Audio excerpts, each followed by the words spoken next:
We're going to be in the book of Job this morning, so if you want to go ahead and turn to the beginning of Job. But I want to explain a little bit about why we are going to be in Job today. So a few weeks ago, a group of students and a few adults, along with myself, we went on a work missions trip to Crewe, Virginia. We helped some missionaries that our church supports, the Livermans, Jeff and Cookie, and they've spent some time as missionaries in Afghanistan or Pakistan and a few other places within their mission board, but now they run a place called Restoration Farm, where they do intensive counseling for missionaries coming off the field who need support, encouragement, correction, and just rest as well. The average stay of the missionaries who go there is about 7 weeks a stay. So they really pour into people there. And what we got to do is just some honest hard work, splitting logs and clearing brush, stuff around an old, I think it's a 150 to 200-year-old farm. It used to be an old tobacco farm that they've converted into this place to host and to do counseling. But one conversation from that trip helped spark this sermon. We were working alongside a guy who had been at Restoration Farm the year before, and they had helped him through a period of trial that he had experienced in 2015. He was doing medical relief work in Sierra Leone in 2015, and during the Ebola outbreak, and contracted the disease. He was one of 9 people or Americans that contracted the disease. And you know that it's going to be an intense story when he prefaces it by, well, you can look up anything else in the Washington Post Journal or article that they did on me recently. So his doctor actually was Dr. Fauci. He specializes in rare viral diseases. And so what this guy was talking to me about, our conversation, he told me that in his recovery process, he spent over a month in the hospital. But one of the hardest parts of his recovery was how his Christian friends and his church struggled to help him through his suffering and how to make sense with it. He didn't feel equipped to deal with suffering. And he felt like he was alone in it, like no one was offering wise counsel to him. And his suffering didn't fit in with the narrative that he had learned while growing up in church. Now, Wayne has been talking about wisdom the past month, and so today we're going to continue that theme with a variation of wisdom in dealing with suffering. So the definition of wisdom that we've been working with, that Wayne walked us through several weeks ago, is wisdom is living life in correspondence to reality. And that reality is not just what we can see, what we're living, our lived experience, but reality is greater than that, or broader to the spiritual world, to understanding who God is and how he works in the world. And so in the middle of the Bible, the Old Testament, the wisdom literature, which book do we usually think about? There's Job, Psalms, Proverbs, Ecclesiastes, and Song of Solomon. But when it comes to wisdom, a lot of times, especially when we deal with suffering, we go to Proverbs, the Proverbs type wisdom, to quickly fix or explain a situation. We want to get to the root of an issue and just help somebody get through it. So a lot of times we throw a Band-Aid on our counsel, a quick turn of phrase that neatly explains what's happening, but we forget that there is a broader group of wisdom to be applied in the situation. Proverbs doesn't have the corner on wisdom. We need the wisdom of the Psalms, the laments, the pleadings of like what Psalm 13 says, God, how long? Asking that question. Or Psalm 73, God, why do the wicked prosper? The Psalms plead and give us a category for wrestling with God. The Ecclesiastes is the frustrated musings of one of the wisest man that ever lived. Of where's meaning in the world? What matters? And then there's the book of Job, the groanings of a man under great suffering. And we find out from the book that he had done nothing wrong to deserve this suffering, or that wasn't the result of his sin.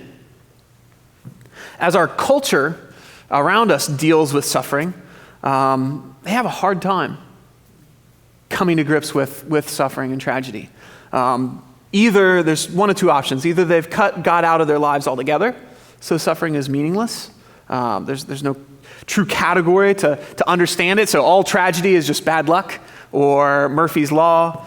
There's nothing that you can say in the face of a suicide or an accidental premature death, the loss of a job, a freak accident, and hope is rooted in empty wishes. Hope everything goes well. Stuff happens. There's nothing you can do about it. We'll keep you in our thoughts. Or the other alternative in our culture is the cultural Christians, those that have a semblance of religion, but there's no life behind it. And so what they follow a lot of times is immoral therapeutic deism. This is what Wayne talked through a few weeks ago. There's 5 points of it, but the one that I wanted to show or briefly mention is the third one. The central goal of life is to be happy and to feel good about oneself. If that's the central goal of life, then suffering doesn't fit in the system very well. Pain and suffering just needs to be remedied, to be fixed. And if you're experiencing it, you probably did something wrong. You probably deserved it. And when God is silent in our pain, he's not fulfilling his role in swooping in and fixing our every problem, like point 4. But as believers in Christ, we should have a more robust understanding of suffering, a theology of suffering that equips us to face it ourselves, but then also encourage those around us, our friends. And many of us desire to step in and give comfort in counsel, but have you noticed how hard it is to do that? We often struggle with what to say. And I don't know if you've noticed this, but I noticed the harder the situation, the screw-up factor increases of like the things that come out of our mouth sometimes to fill the awkward silence. We offer all things work together for good. That's hard to hear when you've just lost someone. Saying something like, I know how you feel. You might not. Or with their tragedy, it's God's will. Sort of giving them a primer on God's sovereignty. But does that meet someone in their suffering? There's another phrase that we can say from time to time that we should just stop. God will never give you more than you can handle. That's just flat out wrong. God regularly gives me more than I can handle, but never more than he can handle. It's his strength working in us and through us. So we're going to delve into the book of Job to look at some of the foolish responses of dealing with suffering, looking at Job's friends. But first off, a disclaimer, because the services I'm relegated to 30 minutes preaching. Although Wayne, I don't think would mind if I went a little over, just so he looked better. But 30 minutes is what I'm supposed to do. So I'm going to try to keep with that. But I don't have space to deal with the whole book, neither should I at this point. Or go into the historical background and literary genre. But I hope this encourages you to read the book of Job and to study it out, to look at Job's responses, the way he worked through his grief, the way his friends try to address his issues, and how ultimately God answers Job, but not necessarily with the answer that Job was looking for. But what we're looking at is Job's friends. How did they seek to meet Job in his suffering? And what did they do right and what did they do wrong? This week I went through the 12 speeches of his friends, tried to sort out what was right and what was unhelpful. So let's start in Job chapter 2. Look at just a few things of what his friends did right. First of all, so Job 2, verses 11 to 13. Now, when Job's 3 friends heard of all this evil that would come upon him, they came each from his own place. Eliphaz the Temanite, Bildad the Shuhite, and Zophar the Naamathite. They made an appointment together to come to show him sympathy and comfort him. And when they saw him from a distance, they did not recognize him. They raised their voices and wept. They tore their robes, sprinkled dust on their heads toward heaven. They sat down with him on the ground 7 days and 7 nights, and no one spoke a word to him, for they saw that his suffering was very great. So first of all, they did get some things right. They came and they sat with him for a whole week. They gave him the gift of presence. And that's something that as people, our friends are going through crisis, we should give them. Because when crisis first strikes, words aren't what people need. They need us to come and sit, to listen, to love them in the midst of a difficult situation. And words are often inadequate at those times. There's moments later where your friends will need you to talk through things, but not right away.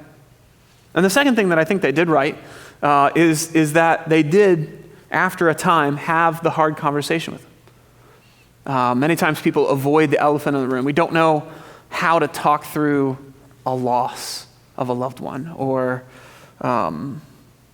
someone's job or dream has just been dashed.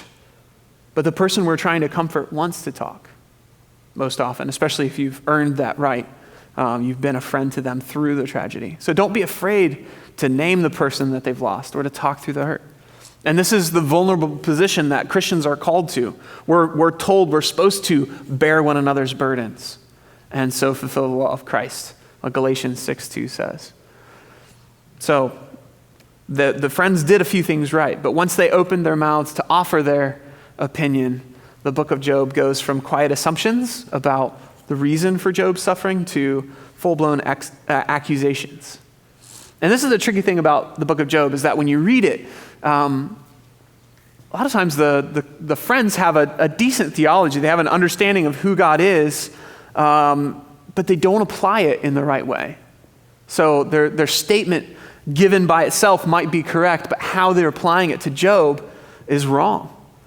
And when his friends are giving true things, saying true things, it's like they're using Proverbs wisdom. They're saying true statements, but they don't know how to apply it to the suffering of a righteous person who lives in a broken world. They don't give Job the space to work through his grief and to plead with God. And their idea of suffering, they wanted to fit it in a nice, tidy theological box. But suffering is messy. It's a product of living in a sin-cursed world.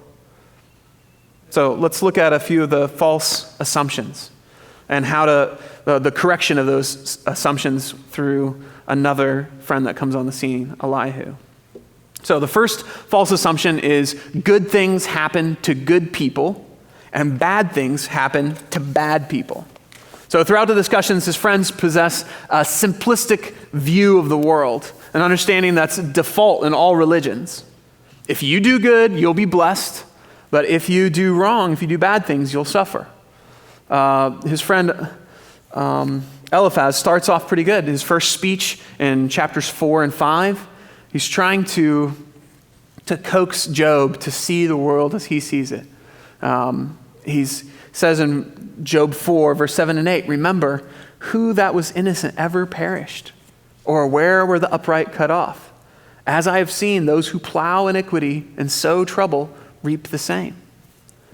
So he's gently trying to tell Job that since Job lost his oxen, his donkeys and sheep and camel, all his farmhands, shepherds and servants, all of his 7 sons and 3 daughters, and then completely lost his health, maybe God is trying to tell him something. Maybe there is sin, or most certainly in Eliphaz's opinion, there is sin that God is punishing him for.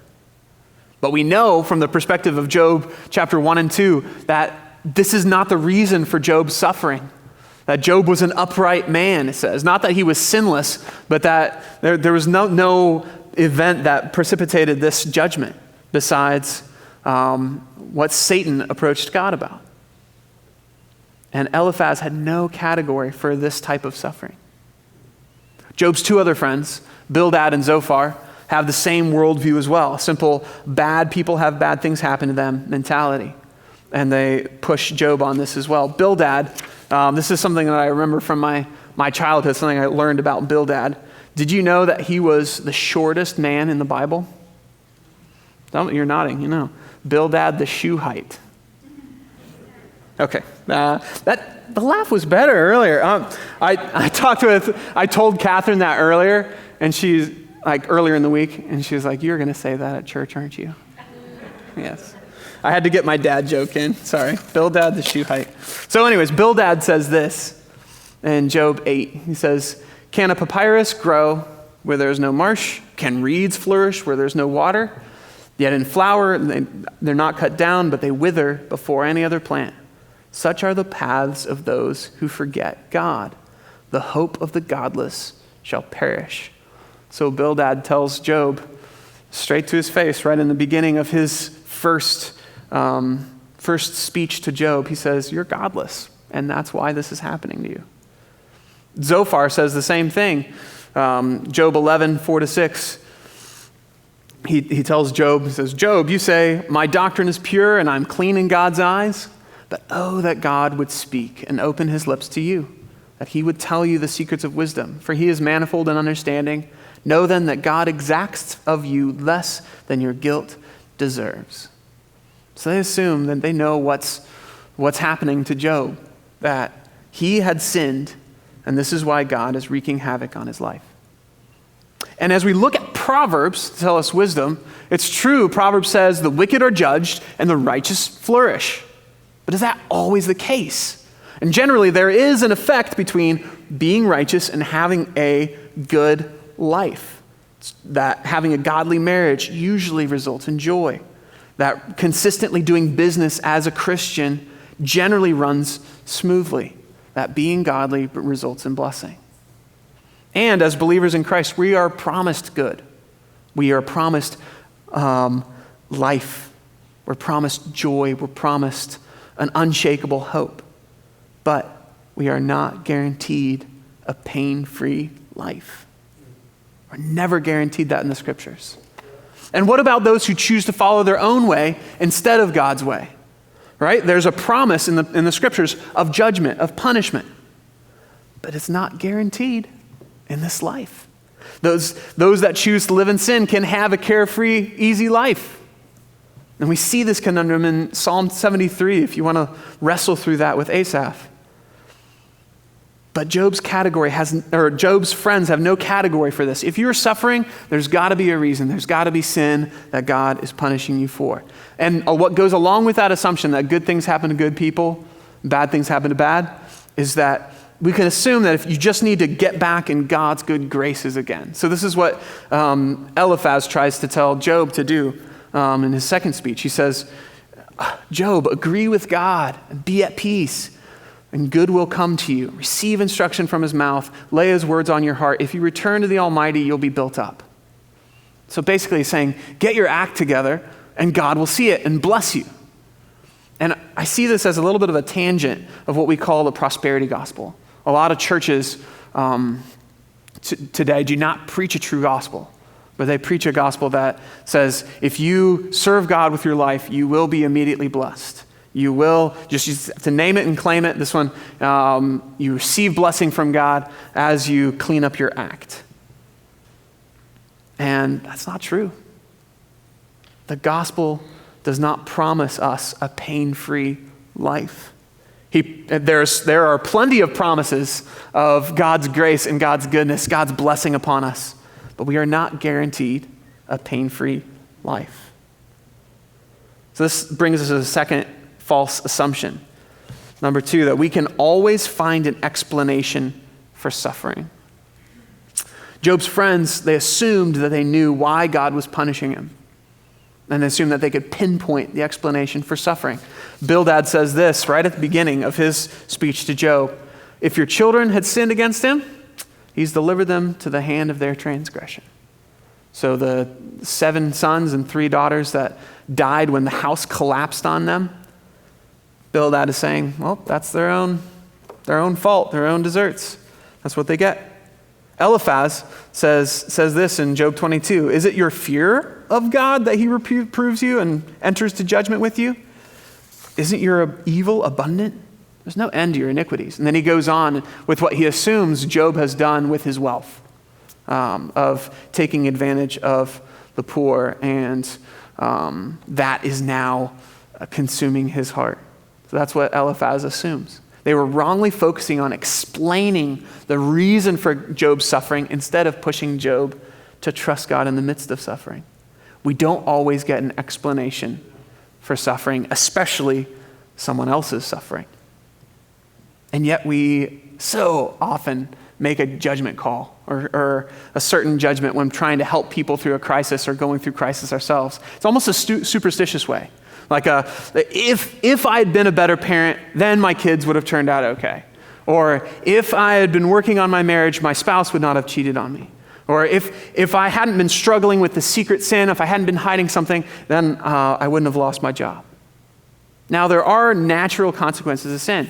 Proverbs wisdom is true, but it's not always an if-then equation. God is not up there just waiting to smite us over the various sins that we commit. And it reminds me of John 9, when Jesus' disciples go and they see a man born blind, and they ask Jesus, so is it because this guy sinned or because his parents sinned? Is that why he's suffering? And Jesus says neither. It's so that God's glory could be displayed through him. So we shouldn't assume that we can understand or get an explanation for our suffering or the suffering of others. And in contrast to the wrong assumptions of Eliphaz, Bildad, and Zophar, we have a fourth friend, Elihu. And he doesn't come into the book until chapter 32. He's a young man.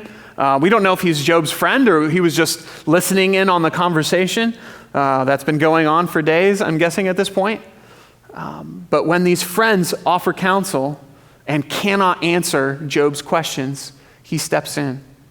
Now, some commentators don't think that Elihu is right in what he says, but I'll give a few reasons why I think he probably is. Starting off, when he's talking with Job, this is chapter 33. Job says, or Elihu says to Job in chapter 33, verse 6, he says, "Behold, I am toward God as you are. I too was pinched off from the same piece of clay. Behold, no fear of me need terrify you. My pressure will not be heavy on you." When Elihu comes to Job, he has some hard words for him, but he comes alongside him to share those words. He's not top down saying, well, I can see why you are suffering, Job. This is the reason why. He's coming alongside and saying, I'm made out of the same stuff you are, Job. And I'm going to share what God has shared with me. Another reason why I think he's in the right, he's never answered by Job.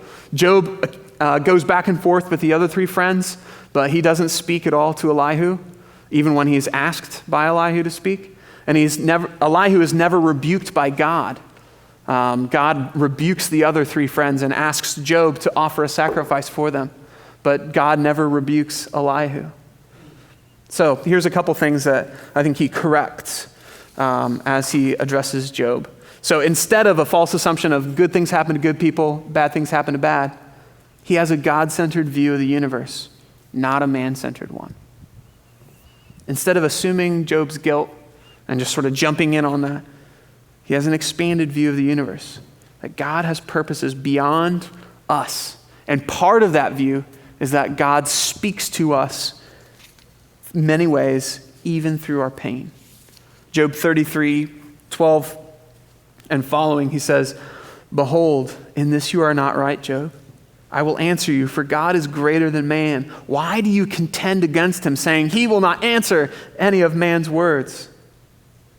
For God speaks in one way and in two, though man does not perceive it." And he goes on to talk about how God speaks to us through our pain. Because when life is easy, when we feel like we're blessed, there's nothing wrong, it's so easy to depend on ourselves. And I say, well, I guess I accomplished some pretty good things. But when we are suffering, when we're in pain, it's so much quick. We're so ready to run to God. Later in Job 36:15, he says this, "God delivers the afflicted by their affliction. He opens their ear by adversity." So this is how God uses pain. He uses it to help us hear and to help us see him. God will not waste our pain. He uses it to get our attention. He uses it to grow us, to grow our hearts for God. Take a moment if you grab the bulletin, or I think if you're online, the live stream, there's also a link there where you can look at this hymn. But the very front of the bulletin, there's a hymn that was written by John Newton, the guy who wrote Amazing Grace. But this hymn is originally titled Prayer Answered by Crosses. And he starts off by asking God that he would help him grow in faith and love and every grace. And how God answers that prayer through, if you read through the poem, he answers it through trials. And at the end, John Newton is asking, God, why is this? Why are you doing this to me? And God responds in this poem. He says, these inward trials I employ from self and pride to set you free and to break your schemes for earthly joy that you may find your all in me. So in a God-centered universe, he uses everything we experience, even the brokenness of sin, even the suffering that we experience, to draw us closer to him. And also in a God-centered universe, we look for a God-centered solution to suffering, not a man-centered one. And Elihu points, and in some ways Job does too. Job is asking for this, but Elihu directly points in chapter 33 towards a mediator. Someone who can intercede with God on our behalf, someone who provides a ransom for us, someone who restores our life and rescues us from the grave. And I think this is a foreshadowing of Jesus. That Jesus really is the ultimate hope in our suffering. He suffered greater than Job did. And he took on the sins that we have committed. He took on the penalty for that. So if it's true that good things happen to good people and bad things happen to bad people, yes, we deserve judgment, but a good person took on our bad, took on our sin so that we could receive his good. That is the hope in the midst of our suffering. And that person is a mediator for us. We have an advocate in the middle of our suffering. Someone who knows our weakness and suffered for us and can help us in that. The other way that Elihu answers the false assumption is, instead of saying, well, we can find a solution or an explanation for our suffering, Elihu points to the fact that God doesn't owe us an explanation for our suffering. Job 36, he says this, take care, do not turn to iniquity, for this you have chosen rather than affliction. I was reading earlier this week, and it's pitted the three friends as saying, well, you're suffering because you sinned, but Elihu is saying, well, be careful, don't sin in your suffering. And Elihu doesn't spend a lot of time searching for an explanation. He points to God. He says, verse 22 of 36, behold, God is exalted in his power. Who is a teacher like him? Who has prescribed for him his way, or who can say, you've done wrong? Remember to extol his work, of which men have sung. All mankind has looked on it. Man beholds it from afar. Behold, God is great. We know him not. The number of his years is unsearchable. He focuses on the fact that God is bigger. His plans we can see from afar, but we will not understand all of God's will in our suffering. And in the same way, we can't know God's will for someone else's life or give them the exact reason that someone else is suffering or in tragedy. If you look at the end of the book of Job, does Job ever get an explanation for why? He never does. His conversation with God, I encourage you to read it in the last chapters of the book, but he never gets a full explanation. I want to give a quote from J.I. Packer here on the screen. That he gives this instruction for us. If you ask, why is this or that happening? No light may come, for the secret things belong to the Lord our God. But if you ask, how am I to serve and glorify God here and now, where I am? There will always be an answer. So the point being, we will not always know the reason why. And as I had a professor that said, well, that's the wrong question, and you'll never have the right answer from the wrong question. But what questions can we ask in our suffering? And how can we help others that are suffering or going through trials? Let's end with a few practical questions. So what questions can we ask besides why? We can ask, how can I glorify God through this trial? Or as we're helping somebody else, how can you glorify God in this? And this is a question that you don't show up at their door right after something happened and ask it right then. Take time, spend time with presence with them before you do that. But that's a good question to ask. Also, how does God want you to see Christ through this suffering? Point them to Jesus, the suffering that he endured for us and the suffering that he promises to help us through, to comfort us in the midst of. Another one is how can you move towards Christian community right now instead of isolating yourself? It's so easy in the midst of a trial or suffering to insulate yourself and say, well, no one else can really help me. I just have to go at this alone. But if we are a part of a body of believers, we need each other to go through trials. And then along with that, who has gone through something similar that you can seek encouragement from? In the body of Christ, there are others who have gone through some of the same things that you are going through. That's a blessing to have a body of believers to look for encouragement. So, as we seek to apply wisdom in helping others, be patient. Don't be focused on an exact reason for suffering. Instead, we point friends to exercise faith and trust in an almighty God who is in control and who does know what is best.